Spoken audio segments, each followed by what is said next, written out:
뾰족한 귀에 흡혈귀는 노스페라투로, 드라큘라는 올룩백작.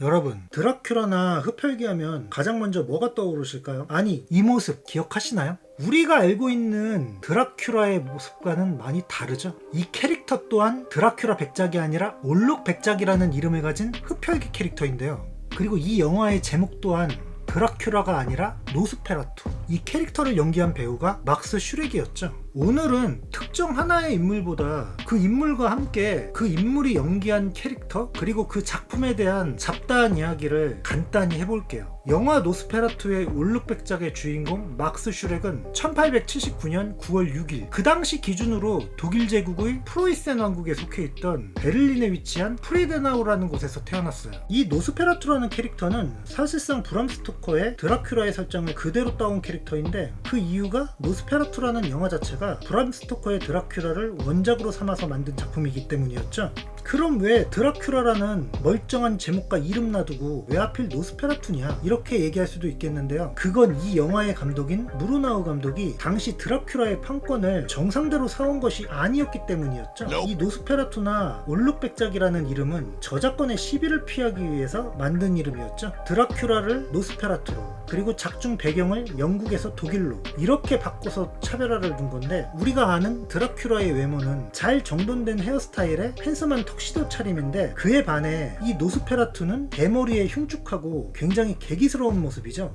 바로 이 장면이 노스페라투의 첫 등장신인데, 바로 이 오른쪽 사진은 드라큘라라면 조나단 하커 포지션에 해당되는 토마스 후터를 맞이하는 장면인데, 이 모습만 봐도 우리가 알고 있는 드라큘라와는 차이점이 있죠. 이 캐릭터, 이 노스페라투라는 캐릭터, 즉 이 영화가 만들어질 때는 1922년, 다시 말해 지금으로부터 103년 전에 나온 영화인 동시에 캐릭터란 뜻이겠죠. 이렇게 이야기하면은 이게 얼마나 오래됐냐는 느낌이 잘 안 오실 수도 있는데, 이 노스페라투 연기를 한 막스 슈렉이 1879년생이니까 우리나라로 치면은 고종 15년, 즉 조선시대 출생자인 거예요. 이렇게 얘기하면 이게 얼마나 오래된 영화인지 감이 오시죠? 즉 무성영화라는 뜻이겠죠. 무성영화라 음성이 없을 테니 오직 표정으로만 노스페라투라는 공포스러운 존재를 담아내야 했던 건데, 뾰족한 귀에 괴기하지만은 어찌 보면 우스꽝스러워 보일 수 있는 외모인데, 원래 유럽에서 전설로 내려오는 흡혈귀의 외모는 우리에게 익숙한 드라큘라의 모습보다 이 노스페라투가 그 모습에 더 가깝다고 하죠. 이 사진은 작중 노스페라투가 거주하는 성인데, 이게 흑백 영화라 그런지 왠지 더 무섭고 으스스한 느낌을 주네요. 이 장면이 문이 딱 열리면서 작중 노스페라투의 존재를 믿지 않았던 주인공이 노스페라투가 허구가 아닌 진짜라는 걸 깨닫는 장면인데, 문이 열리고 주인공에게 점점 다가오는 그 씬,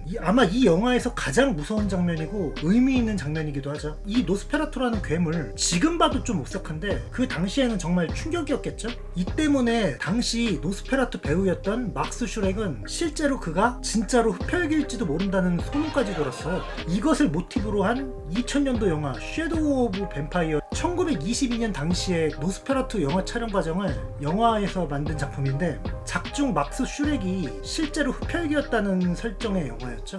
물론 실제 막스 슈렉은 흡혈귀와는 전혀 상관이 없고 보다시피 아주 멀쩡하게 생긴 배우였어요. 근데 이걸 보니 그 당시엔 정말 오해할 만도 하지 않았을까. 하지만 결국 문제가 생기고 말죠. 흡혈귀는 노스페라투로, 드라큘라는 올룩백작으로 수정이 가해졌지만 정당하게 판권을 사온 게 아니라서 저작권 시비를 도저히 피할 수가 없었죠. 결국 당시 드라큘라의 판권을 가지고 있던 브람 스토커의 아내 플로렌스 스토커에게 법적 고소를 당해야 했고, 무르나우는 결국 패소하게 되면서 노스페라투의 모든 필름은 폐기 처분 명령을 받게 되고 모두 수박되고 말았죠. 다행히 원본은 폐기됐지만 외국으로 수출된 복사본들이 보존되었죠.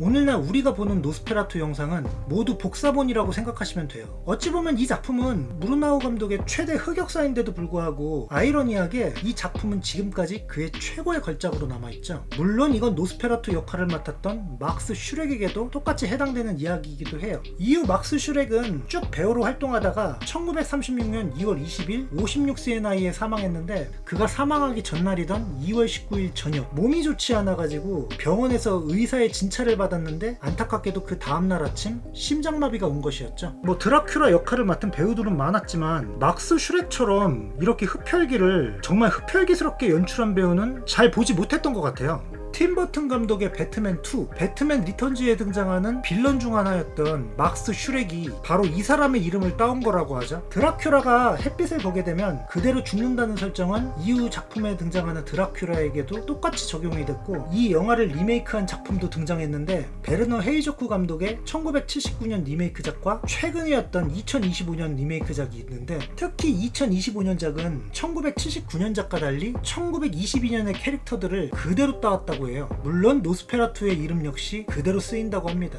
비록 영화 자체는 저작권 시비로 인해서 흑역사로 남게 됐지만 후대 드라큘라 영화에 지대한 영향을 끼쳤고, 이 노스페라투라는 괴물은 흡혈귀 캐릭터의 시조가 됐어요. 그리고 이 사실은 결코 부정할 수가 없겠죠.